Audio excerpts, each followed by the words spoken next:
Hi everybody, I'm Anupy with Indian as Apple Pie right here on YouTube. Thank you so much for joining my channel. Please subscribe if you can, it will help me so much. Today we're going to be talking about an iconic Indian dish called Chana Masala.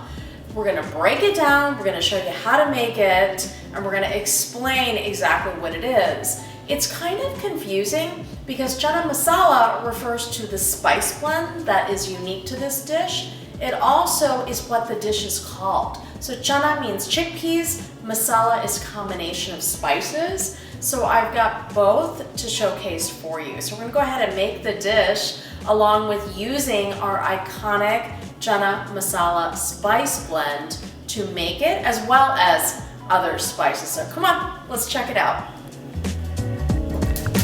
So first comes first, for a good chana masala, you need chickpeas. I use white chickpeas from dried. This is 1 cup dried. It ends up being more than 2 cups, about 2 1/4 cups cooked. So keep that in mind. You want to cook them first without all the other stuff, because if you add tomatoes to cooking chickpeas, sometimes the acids prevent it from really kind of softening up. So look how beautifully soft these chickpeas are from dried. I mean, that is just how easy it is. So we've got the chickpeas cooked up. You can use canned as well if you want. Drain them and rinse them well. And now we're gonna make the curry or the masala. We're gonna start with oil or ghee. I like clarified butter, so I've got about a tablespoon here. We're gonna put this into a pot, a nice warm pot. It's on medium high. It's warming up beautifully. So we're gonna let that just sort of warm up a bit. And then we're gonna go ahead and do our tadka of any whole spices. Right here in this recipe, I'm really just using cumin seed as my whole spice. I'm gonna throw in my asafoetida, just a pinch. That's hing. That enables you to digest your beans a little bit better. And then we're gonna go ahead and put in our turmeric powder and our cumin seeds together.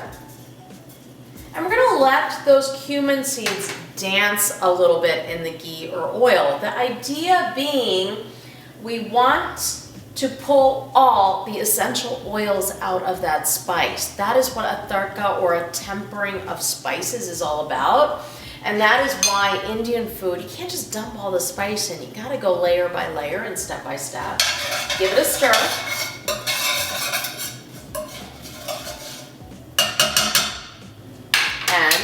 Now that you've got the tempering having happening, is that good English? I don't know.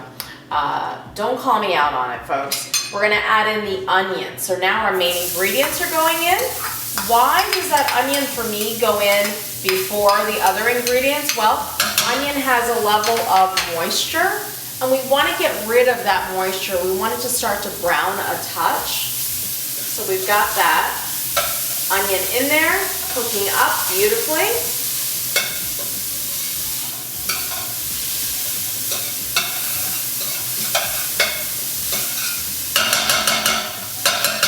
And we'll just literally let that go for about 3 minutes. And we'll just let it beautifully get brown. It's gonna caramelize on the bottom of that pan just a little bit.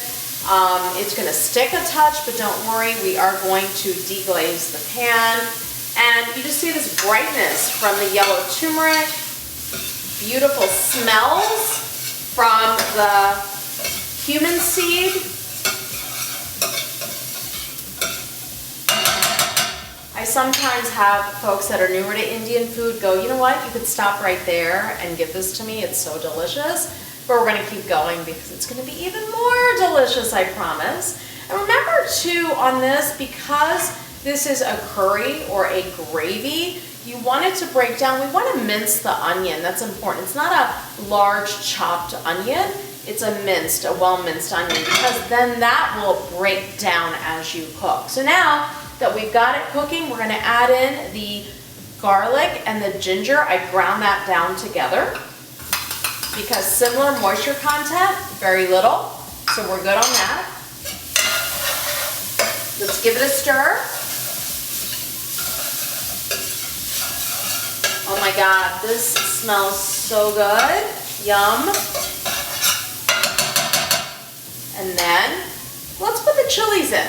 For the chilies, I like Thai chilies. You can use serrano as well. Jalapeno does not work for Indian cooking as well because it's got a thicker skin, but if that's all you got, go for it.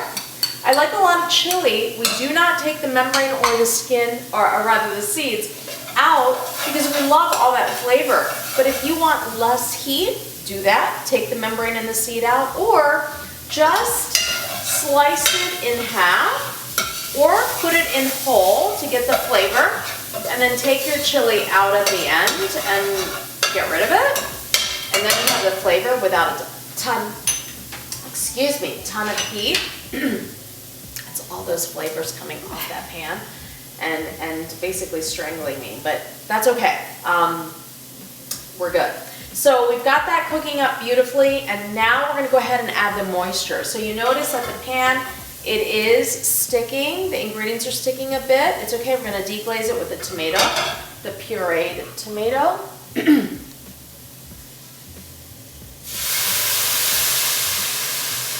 you hear that? And you know what? I'll take the spoon that I had the ghee on just to get every little bit. I'll just use that to stir.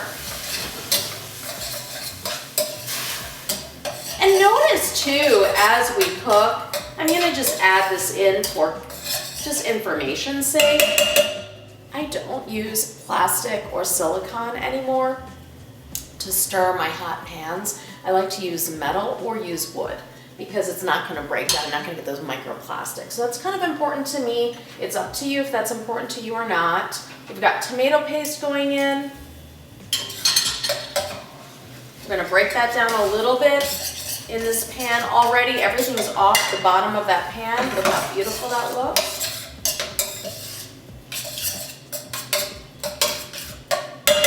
Let's let that kind of come to a simmer. And then what we want to do is add in our spices. So our spices are ground. We want to be careful how we work with them. I typically don't put, excuse me, a lot of ground spices into my hot oil or ghee. I don't want them to burn. They have to be able to kind of be hearty enough, like a turmeric powder would be. So I kind of add them at this point.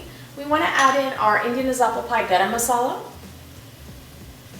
our chana masala. Remember, our chana masala is really special. We've done all the work for you. It's got these sour notes from pomegranate seeds. It's got other amazing ingredients in there. And it's really the perfect blend for a really, really good chickpea curry or chana masala. Coriander powder is gonna go in.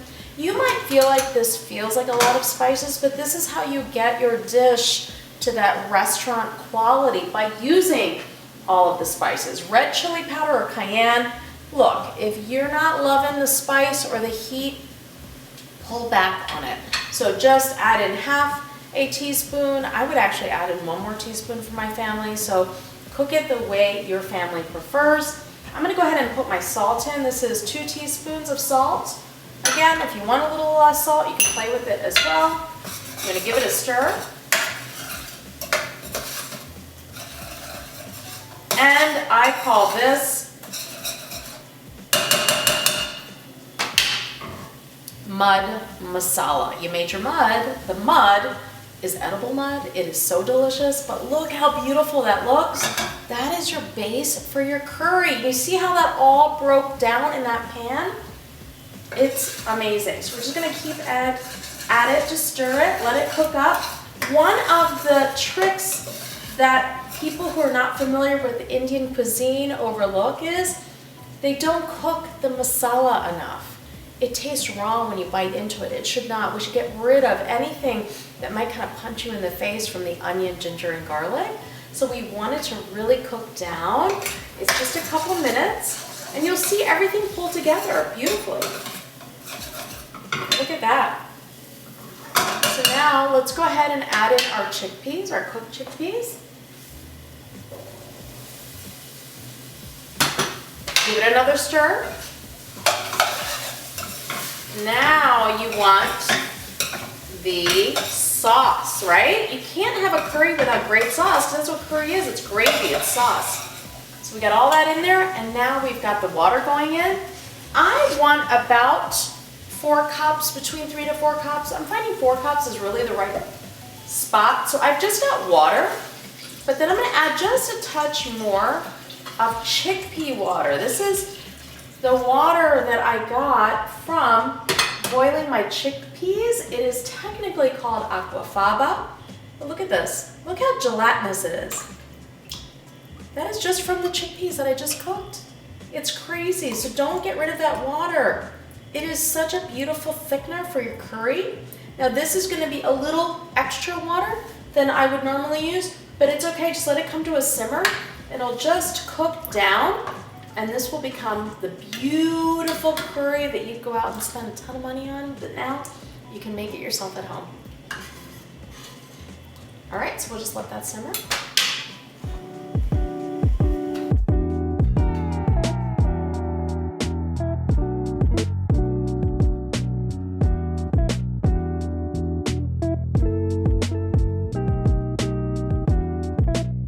All right, so let's go ahead and take a look at what we've got. It looks amazing. It's been simmering about 20 minutes. And I will say I added a little extra water this time, so I had to kind of let it cook off. So there's no real wrong way to do it. And I like my chana masala nice and soupy and saucy as well, so I can eat it over rice. So it just depends on how you want to go with it. But notice one thing is that the bubbles have become a little heavier. You can see them, they're a little rounder. That's the sign that this is really kind of cooking through. So you see how some of that water, the moisture has been evaporated, and now we've got this beautiful chana masala, and look how soft the chana is. It just breaks down, and when you break it down like this with the back of the spoon, you don't need to do that. You can just leave it like this, or you can break down some if you like it a little thicker, whatever you want to do. That's essentially how you make it. Let's give it a taste. See if it's any good. I know it's not gonna make a difference to you, but it will when you cook it. I know you can't taste it right now. I wish I could give you a spoonful of this, but I'm gonna go ahead and give it a try for you. Okay. I know I gotta say it's good, but it's really good. What I love about this is we got the spice level up here. It is literally so delicious. I wanna eat a whole bowl of it. Now, I will say, if you're looking for a lighter sort of variation of this, pull the spices back just a touch. Maybe by a teaspoon on the chana masala and the garam masala, but otherwise the salt is perfect, the taste is perfect. The idea is you're gonna take this and eat it with bread or over rice. So you want those flavors to really hold, and that's where it is. So you're gonna really love this chana masala. I really almost call it a Dhaba-style Chana Masala, because Dhabas are street side cafes. And this is what you would get if you're gonna stop and get some food on a journey from Chandigarh to Pikhi, which is the village that my dad is from, and the town that I was born in is Chandigarh. We're driving or we're taking the bus, we're gonna stop at a dhaba and get a big bowl of chana masala. This is what we're gonna go for. It is so delicious, folks. Make it. Head to indianasapplepie.com to check out the recipe, and I hope you're gonna write me and tell me how much you love this recipe.